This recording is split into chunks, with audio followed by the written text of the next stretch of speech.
جانے کی فضا نہ بنا۔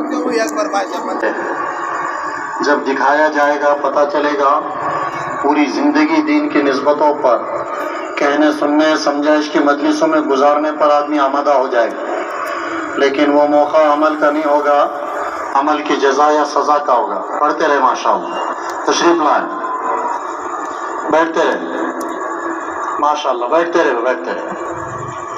الحمدللہ وحدہ والصلاة والسلام علی من لا نبی بعدہ۔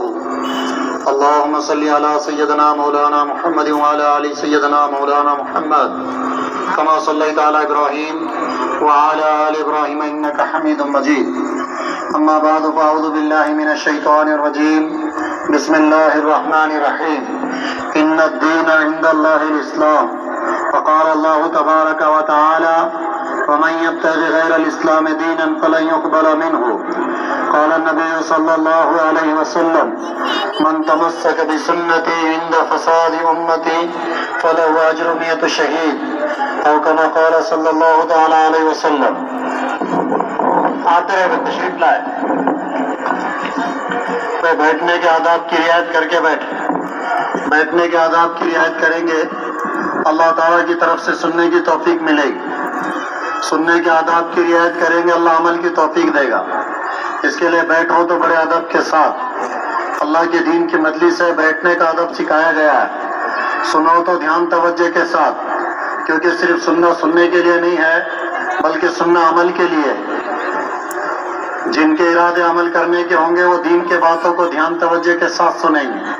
سننے والوں کی قسمیں بتائی گئی۔ سب سے پہلی قسم سننے والوں کی وہ طلب والوں کی ہے۔ جو طلب والے ہوتے ہیں اللہ تعالیٰ ان کو عطا فرماتے ہیں۔ سچی طلب پر آدمی کیا حاصل کرے گا اس کا اندازہ نہیں لگایا جا سکتا ہے۔ بندے کی سچی طلب ہوگی اللہ نوازیں گے۔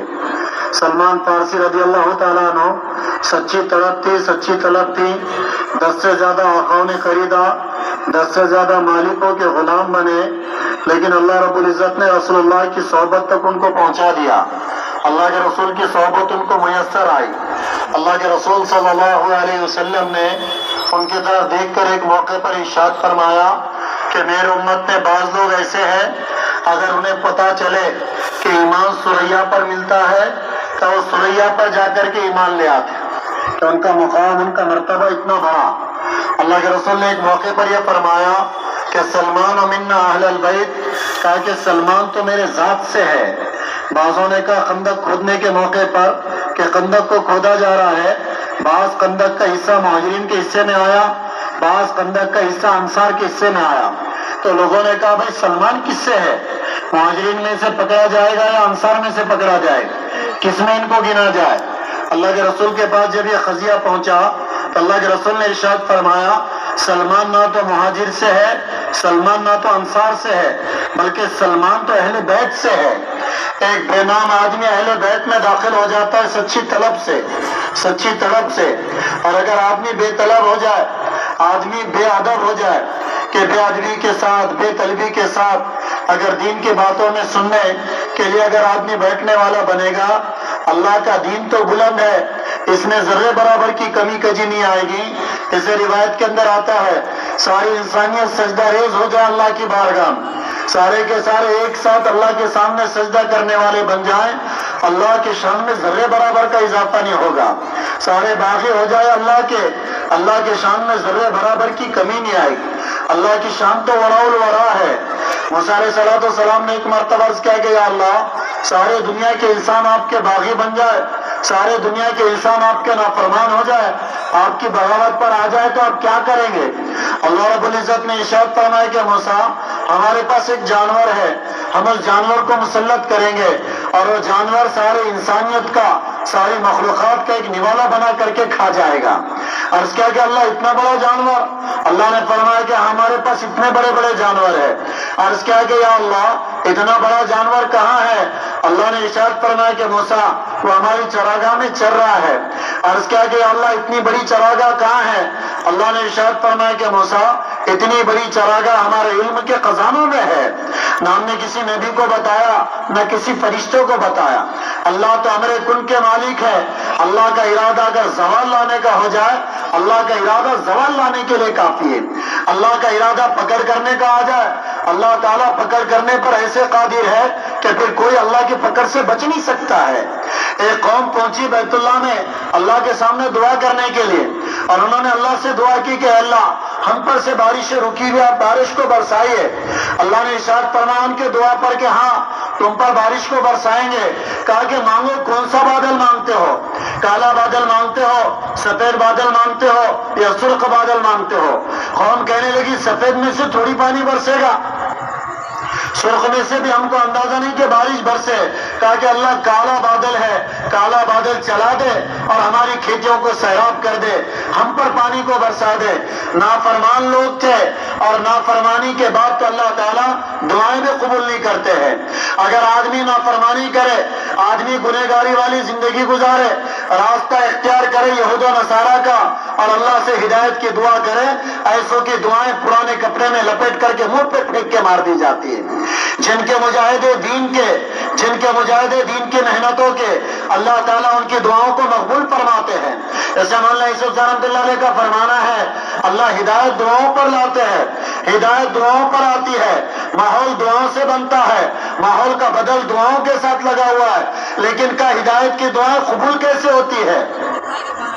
یہود و نصارہ کے طریقے پر آدمی چلے، نافرمانی والا راستہ اختیار کرے، اللہ اس کے رسول کو ناراض کرنے والا راستہ اختیار کرے، پھر دعا کرے، ایسوں کی دعائیں اللہ تعالیٰ مردود قرار دیتے ہیں، ایسوں کی دعائیں بھی اللہ قبول نہیں کرتے، ایسے کی دعائیں بھی قبول نہیں کرتے۔ ایسا مولانا یونس رحمۃ اللہ علیہ ہمیشہ ایک واقعہ سنایا کرتے تھے۔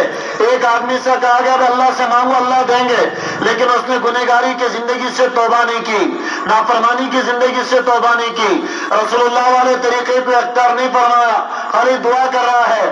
تو اس نے ایک مرتبہ نماز پڑھی، ظہر کی نماز پڑھ کر کے دعا کی، اس کے پاس 4 بکریاں تھیں، ایک بکری کا بچہ تھا۔ جیسے اس نے دعا کی تو ایک بکری اس کی مر گئی، پھر جیسے اس نے عصر کی نماز پڑھی تو دوسری بکری مر گئی، مغرب کی نماز پڑھی تو تیسری بکری مر گئی، عشاء کی نماز پڑھی چوتھی بکری مر گئی۔ اب وہ پریشان ہو گیا کہ میں تو نماز پڑھ رہا ہوں، دعا کر رہا ہوں، لیکن دعا قبول نہیں ہوتی، بلکہ میری بکریاں مرتی جا رہی۔ اب رات بھر جب بکری کے بچے نے دیکھا اس کے ماں باپ کوئی نہیں دیکھ رہے، تب وہ میں کر کے چلانے لگا۔ مولانا فرمایا کرتے تھے کہ اس چرواہے نے کہا اس بکری کے بچے سے مخاطب ہو کر کہ چپ بیٹھ جا، وہ تو نماز پڑھنے کے بعد مرے، تو تکبیر کا بھی لینا، اتنا خالی تکبیر بولو اللہ اکبر تو مر جائے گا۔ اگر آدمی گناہ گاری والی زندگی اختیار کر کے اللہ کے مدد کا منتظر ہے تو وہ ایسا ہے جیسا کہ ایک آدمی چرواہے کی شکل میں اپنی بکریوں کو بچا نہیں سکا اور وہ اللہ کی مدد کی طلب میں اس کی امید کے اندر میں لگا ہوا ہے۔ اگر آدمی طریقہ غلط اختیار کرے، راستہ غلط اختیار کرے اور مدد کا متمنی رہے تو اللہ مدد کہاں سے لائیں گے؟ مدد کا راستہ بتایا گیا ہے، صراط مستقیم کا راستہ بتایا گیا ہے کہ صراط مستقیم کیا ہے۔ اللہ تعالیٰ نے صراط مستقیم کا مانگنا واجب قرار دیا ہے، اپنے ایمان کے نزدیک تو اس کا مانگنا واجب ہے کہ صراط مستقیم کی دعا مانگو، سورہ فاتحہ اور نماز کے بعد پڑھنا واجب ہے۔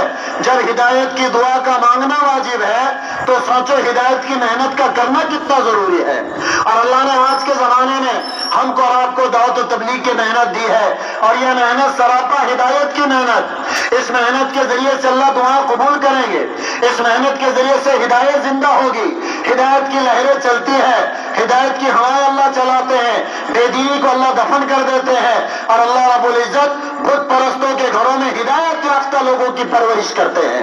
اور اگر محنتیں چھوٹ جائے، انبیاء والی نسلیں ہوگی لیکن اسلام کے خلاف ذہن رکھنے والی ہوگی۔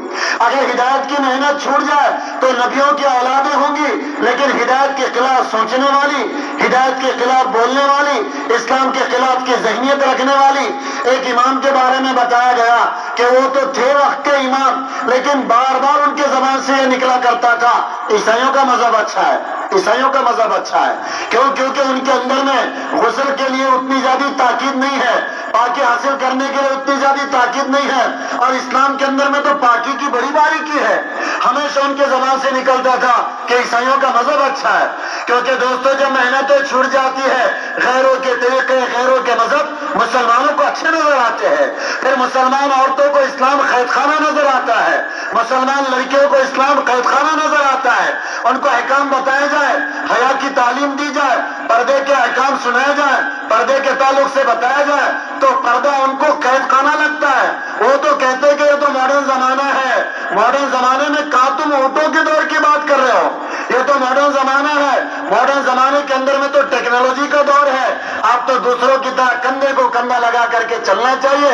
یہ ذہن بننے لگتا ہے جب محنتوں کو چھوڑ دیا جاتا ہے, اور جب محنتیں ہوتی ہیں تو خود کہتے ہیں کہ کہاں ہمارے چکر میں پڑے ہوئے ہو. ارے محمد رسول اللہ تشریف لائے ہیں, ان کی بات قبول کر کے ہدایت کا راستہ کیوں نہیں اختیار کر دیں؟ ہدایت کا راستہ کیوں نہیں اختیار کر دیں؟ ایک صحابی نے اسلام قبول کیا, اللہ کے رسول کے خدمت میں حاضر ہوئے, کہنے لگے میں ایک جنگل سے گزر رہا تھا اور جنگل کے اندر مجھے جنات کی عورت ملی, اور جنات کی عورت نے مجھے دعوت دی. آپ کی بشارت اس نے سنائی کہ آپ کو اللہ نے آخری نبی اور رسول بنا کر کے بھیجا ہے, اور آپ کو ہجرت کرنا پڑا مجبوری میں. آپ مدینہ تشریف لائے ہجرت کر کے. ایک جنات کی عورت کی دعوت پر میں آپ کی خدمت کے اندر میں حاضر ہوا. محنتیں ہوتی ہے تو جانور بولتے ہیں, محنتیں ہوتی ہے تو بدھ بولتے ہیں, محنتیں ہوتی ہے تو باطل بھی کہتا ہے. ارے ہمارے چکر میں کہاں پڑے ہوئے ہو؟ صاف ستھرا طریقہ اللہ نے تم کو دے رکھا ہے, صاف ستھرا طریقہ تم کو دے رکھا ہے. مولانا رحمۃ اللہ علیہ فرمایا کرتے تھے, ایک نوجوان ٹرین کے اندر میں سفر کر رہا تھا. ایک سکھ بڑا اسکالر قسم کا آدمی کہ جس کی بڑی پکڑ تھی جنرل نالج کے اوپر اور دنیا کے پورے حالات کے اوپر. اب وہ دنیا کے پورے حالات اور جنرل نالج کی باتیں دوران سفر بتانے لگا, یہ ایسا یہ ایسا یہ ایسا یہ ایسا ہے. ابھی مسلم نوجوان غور سے سننے لگا. جب سفر ختم ہو گیا, اس کے اترنے کا وقت آ گیا, تو اس نے چلتے چلتے وہ سکھ صاحب سے کہا کہ سردار جی اب میں اترنے کا ٹائم آ گیا ہے, کچھ مجھے نصیحت کر دو تاکہ وہ نصیحت کو میں پلوں کو باندھ کر کے رکھوں اور اس کے مطابق اپنی زندگی گزاروں. تو سردار جی اپنے سر پہ مار کے کہنے لگا, ارے کیا نصیحت کے لیے تمہارے لیے محمد رسول اللہ کی ذات اقدس کافی نہیں ہے؟ وہ کہنے لگا کہ محمد رسول اللہ نے تم کو کہاں پر یتیم چھوڑا ہے جو تم ایک سکھ سے کہہ رہے کہ سردار جی آپ ہم کو نصیحت کیجئے, آپ کے نصیحت کے مطابق ہم زندگی گزاریں. اللہ نے صاف ستھرا دین دیا ہے, لیکن جب محنتیں ہوتی ہے تو باطل کے گھروں میں اللہ تعالیٰ اہل حق کی پرورش کرتے ہیں. اور جب محنتیں چھوٹ جائے تو محنت کے چھوٹنے کے نتیجے میں دینداروں کے گھرانے ہوتے ہیں, دینداروں کے گھرانوں کے اندر میں شیطان پرورش پاتے ہیں, شیطان پرورش پاتے. مولانا ابرار صاحب رحمۃ اللہ علیہ نے ایک واقعہ لکھا اپنی کتاب رسالے کے اندر میں. وہ واقعے کے اندر میں لکھتے ہیں, ایک دین کے جاننے والے دیندار صاحب کا انتقال ہو گیا. انتقال کے بعد ان کے پڑوسی نے ان کو خواب میں دیکھا. پڑوسی خواب میں کیا دیکھتا ہے کہ اتنے بڑے دیندار, دین کی سمجھ رکھنے والے, ان کو خبر کے اندر میں عذاب دیا جا رہا ہے. تو فوراً خواب دیکھنے والے نے پوچھا, مولوی صاحب آپ تو دیندار تھے, آپ کو خبر کے اندر میں کیوں عذاب ہو رہا ہے؟ تو وہ کہنے لگے صاحب قبر کہ میں اپنی بے دینی کی سزا قبر کے اندر میں نہیں بھگت رہا ہوں, بلکہ اپنی بیٹی کی آزادی کی سزا قبر کے اندر میں بھگت رہا ہوں. کہا میں نے اپنی بیٹی کو دیندار بنانے کی فکر نہیں کی, میں نے اس کو دین نہیں دیا, میں نے اس کو شریعت اور سنت کی تعلیم نہیں دی, میں نے اس کو شریعت نہیں بتائی, احکام نہیں بتایا, اللہ کے رسول کا طریقہ نہیں بتایا.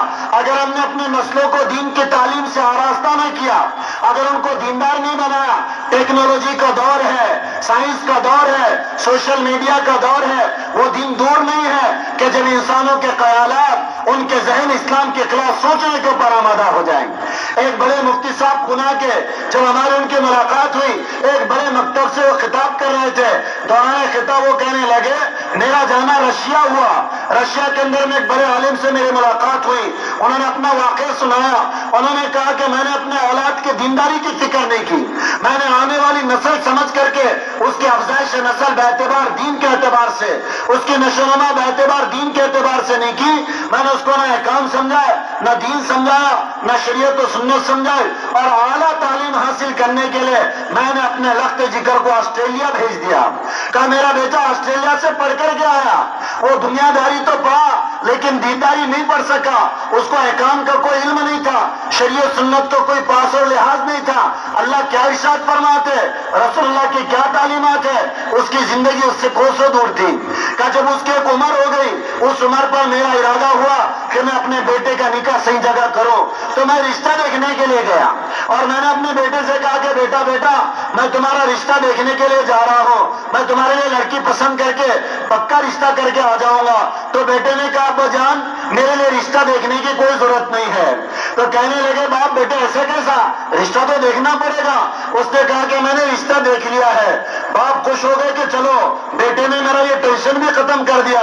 بولے بیٹے ٹھیک ہے تم نے جو رشتہ دیکھ لیا ہے چلو اس کے ساتھ تمہارا نکاح کرتے ہیں. بتاؤ تو صحیح لڑکی کہاں کی ہے, کس خاندان کی ہے, کس جگہ رہتی ہے. تو کہنے لگا خاندان بھی اچھا ہے اور تم سب جاننے والے ہو اس کے تعلق سے.